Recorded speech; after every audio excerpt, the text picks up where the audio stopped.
Back live on our CNN News 18 TBS Budget Day studio with a comprehensive coverage of Budget 2026 Reforms Reloaded. I'm Anand Suman, and with our guests, let's just dive into the big question. Jobs. Now, with the recent EU deal, the estimation is that Bharat itself will create 80 lakhs to 1 crore jobs, 8 million to 10 million jobs in Bharat. Now, how much will that be? We'll have to wait and watch, because the youth unemployment rate has gone up to 17.8%. That's what some indicators say. 2017-2018, 47.5 crore. That is the jobs. In 2023-24, 64.3 crore jobs. That's the employment that's been generated. So which number would you want to lean towards? To our experts, anybody who wants to get into the jobs question first can take this. Nirupama, let's start with you. Okay, so there are two things here. I think what is happening is there is a very, very huge mismatch of, the kind of people who are coming out and the kind of requirements for employment. So you see certain sectors, anecdotally lamenting, saying that I'm trying to find people, but I'm not able to find people. And then you have a whole set of people trying to find jobs, but not happening. Having said that, I think there's also a huge problem in India when it comes to employment data. Not to say any of them are wrong, but the definition of unemployed in that sense, whether it's last 1 week, last 1 month, actively looking for. So you take an average of any figure you want and go with it.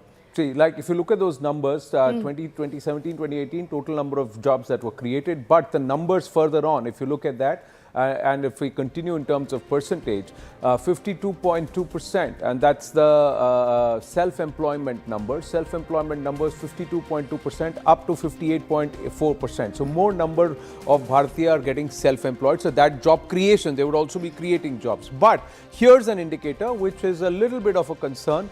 And that is, and if we move to the next one, this is all data from the Ministry of Labour and Employment. Unemployment numbers, they are saying 6%.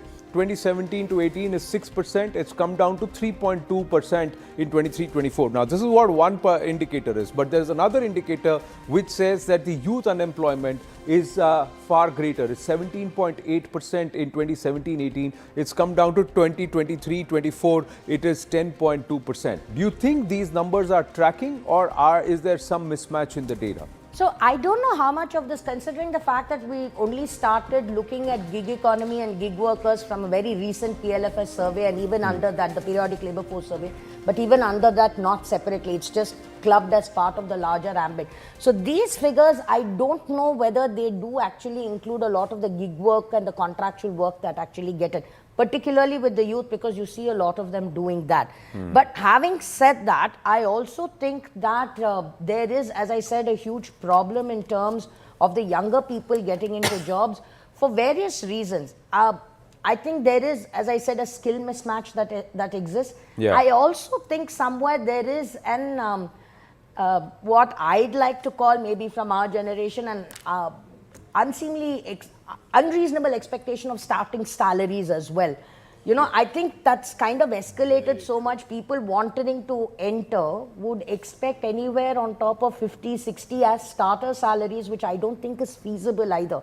And at least I think that's a contributing factor. Now, I don't know how many others would probably... investment to yield. They should also show how much are they going to work at starting salaries, the effort and the amount of the overall talent pool. There is a common crib across employers and across sectors that the quality of input is also coming down. The quality of skilled is also coming down. What the current generation or the first-time employees are expecting as their starting salary, maybe because their perceived standard of living, they want to earn so much. But in terms of their own standard of output, there is no question there. And most employers are saying we have to reskill or continue to upskill these people to try and bring them to the standards that we want, despite them being supposedly cream of the layer or some of the better crop. Absolutely. Sandeep, thought process on jobs? I agree that I think the question is more on employability of the workforce. It's not that there are no jobs available in the market. I mean, we as employers always look out for people who have the right skill set, and it's very tough to get people. And obviously the aspirations on salaries have gone up. You blame social media for that, or the lifestyle reasons and all that. And I think government has been doing whatever it has to do. They came out recently with the employment linked incentive scheme, where they are trying to incentivize the employers to hire more and more people and try and see if they can get tax breaks as well as other cash benefits out of employment. So I think, probably we need to give a little more benefits to the employers so that they hire more on the talent pool side. But but then with AI coming as a disruptor, there are bigger employers who are actually shutting down and really retrenching. Like look at Amazon, 16,000 people, 14,000 last year, 16,000 this year. All their warehouses are AI driven. And they're all dark warehouses because there's no human force inside. It's all robots and AI driven and mechanized or automated. So clearly there is a trend where AI will be a disruptor because certain jobs will become redundant. It may create other avenues, but is our entire education system ready to cope with that? Are we looking at education as a major boost forward even economically, not just creating skilled labor force, but also one of the aspects of tourism, one of the four sectors that Saket was talking about. Educational tourism means that you'll have to up the skill standards of universities, not just create so that you have international students also coming here. It becomes a source of revenue for the government. Are we even thinking all of this? Because the next 25 years, we need talent here. Yahan talent nahi hoga to growth kahan se aayega? Then you'll have to import from somewhere else. And we saw nations which have imported talent, they're all struggling today.